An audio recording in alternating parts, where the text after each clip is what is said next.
Hi there, and welcome to my presentation on social, ethical, and legal issues in game design. During this presentation, we're going to be looking at the legal, social, and ethical aspects of game design and any social, legal, or ethical issues within my game design for this course. So the first legal aspect I'd like to talk about is copywriting. Copywriting allows for the legal ownership of many different areas of game design that somebody has created. So for example, characters, stories, music, level design for a game. With this also makes the existence of copyright infringement, which is using any work that is protected by copyright law without explicit permission from the creator of it. A good example of this would have been the author of the Witcher series, the book series, which is the inspiration for the games. He said that there was copyright infringement against CD Projekt Red because he said the license for the games only lasted for one from the books. Which led to a kind of out of court settlement from CD Projekt Red to the author to kind of get around that. But it was also interesting to know that back in 2004, when they first did it, he had received a flat fee of $10,000, and obviously as the games had succeeded massively, obviously there was a lot more revenue coming in. So it's just another side of the coin to see in that kind of argument. Another legal aspect of game design would be licensing. It's a legal term used for the use and issuing of software. And within gaming, it's relevant because when somebody kind of buys a game, they're purchasing a singular license to allow them to actually play it. You have open source software, which allows users to access the source code. Whereas there's also proprietary software which only offers the actual product that the game designers have manufactured and not the source code. So you can't actually go into the source and edit the game for your liking. Some good examples away from that of licensing that affected video games would be that of Guitar Hero and Rock Band. These are two particular games that haven't been ported or remastered, and part of the reason for that would be the licensing fees that they would have to pay artists and musicians in order to have access to their songs in the game. It can be a very pricey kind of thing, particularly with the amount of bands that they have in these games. So it's rare that you would ever see a kind of music-based game continue to pay licensing fees, and that's why you never really see them remastered or remade as much. The next area I'd like to talk about is intellectual property, or IP.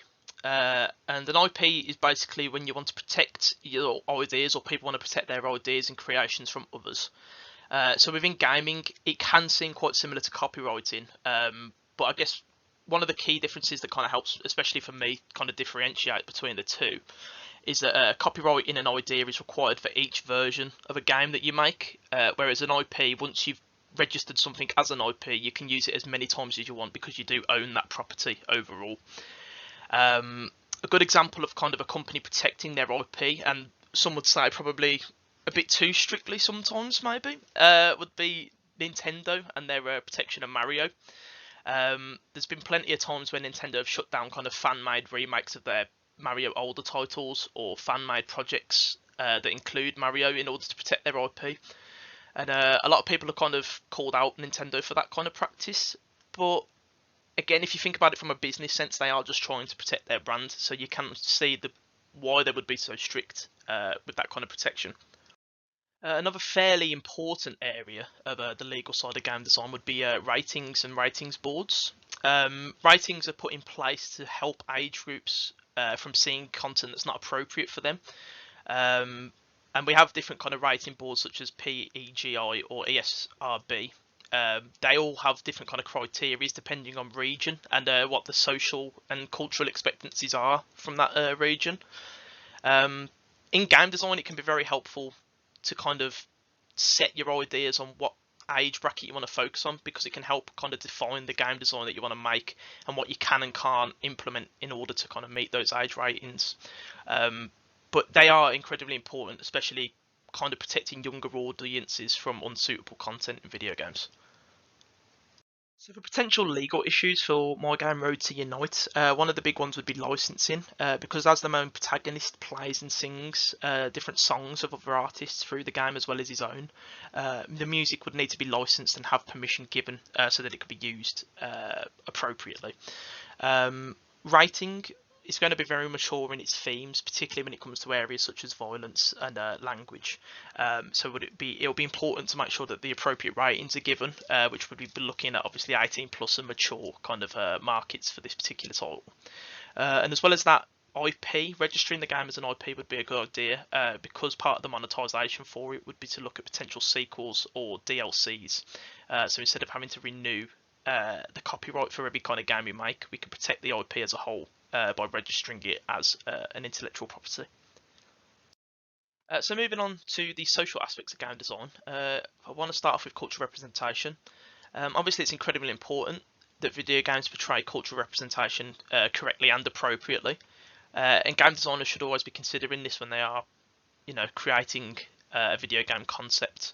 A good example of this would be the importance of having the relation with the culture and the setting of the game.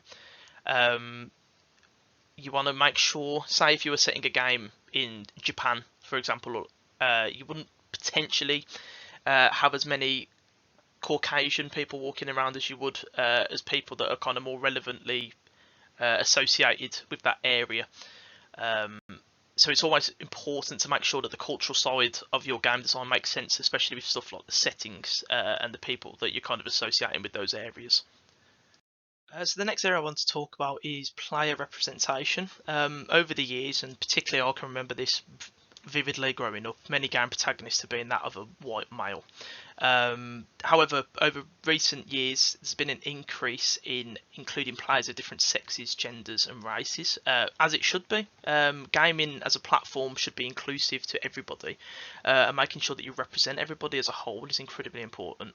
One of the good examples of this that I can think of would be Ellie from the Last of Us series. Not only is she a woman, she's also a member of the LGBTQ plus community, and that's incredibly important as it kind of brings in new markets of players that can play, because they can feel included and feel like they're being represented appropriately in video games. So it's just nice to see that there's a lot more inclusion being thought about as gaming kind of goes forward. So another area of social aspects in game design would be character customization. It can be a very powerful tool if made correctly for inclusivity, because it allows for people to make whoever they want without any potential barriers being in place.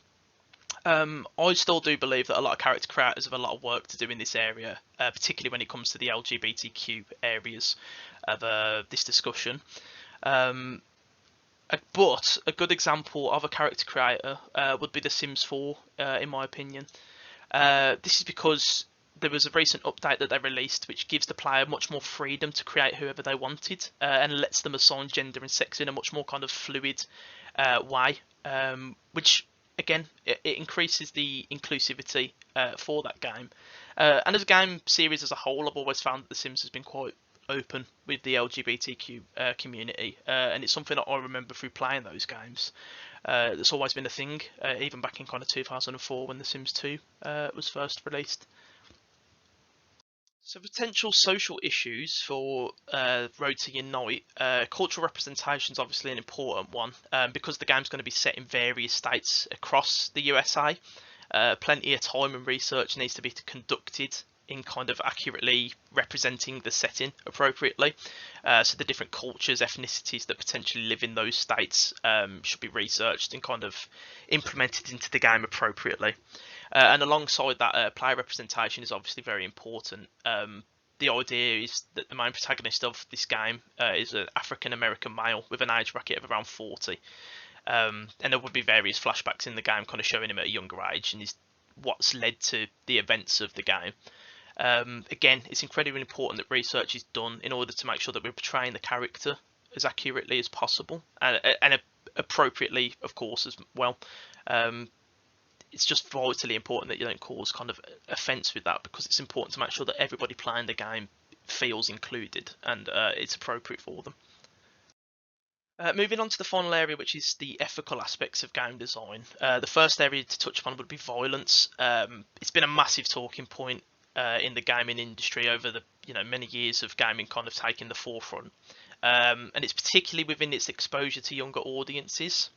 I remember from when I was younger, there was a game called Manhunt that came out, and there was a massive case, murder case that happened in the United Kingdom that involved a teenager murdering his friend um, over what at the time they said was because he played a game called Manhunt, and there was a lot of blame pushed towards the game. Um, and that went on for many years of that kind of discussion for the game. It led it to get banned as well in certain countries because of just how excessive the violence in the game was. And of course there's the argument of, well, they shouldn't have been playing the game because it was rated as an 18, which was Rockstar's defense for the game. But again, it's the kind of the access, and there was no really any barriers in case of a potentially younger person picking up the game and playing it. And it's something that should always kind of be thought about when designing games. Is there a way that you can protect younger audiences from potentially seeing anything that they shouldn't? Another key area of the ethical aspects would be morality. Back in the day, that made me sound very old, but morality systems in games used to be very kind of black and white when it came to good versus evil approaches. So you do a good thing and you get rewarded, you do a bad thing and you get penalised in the game.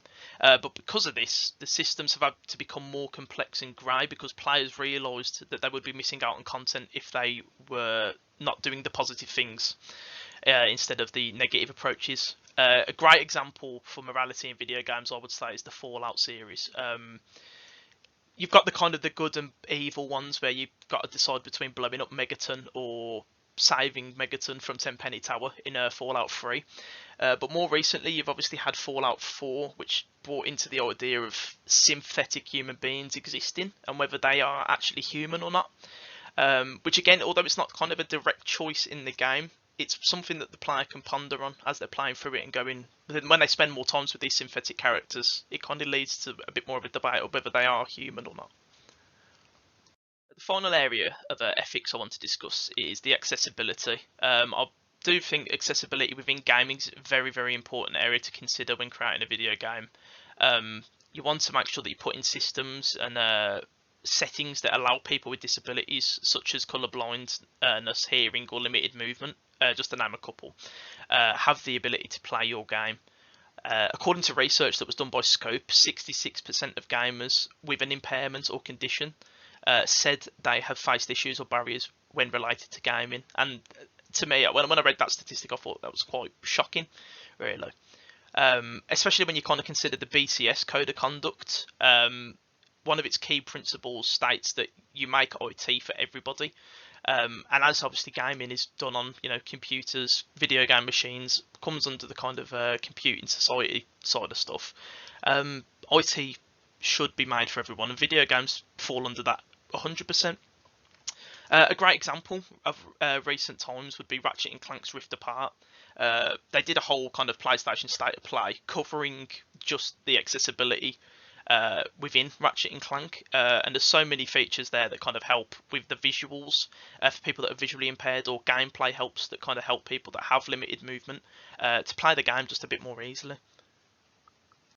So for the potential ethical issues with my game, violence is obviously a big aspect of Road to Unite due to the survival at all costs kind of nature and the desperation in those kind of fighting scenarios. So it's vital that the rating boards and systems are in place to protect younger audiences from seeing this kind of content. Morality, again, there's going to be plenty of decisions in the game that affect the outcome and the gameplay.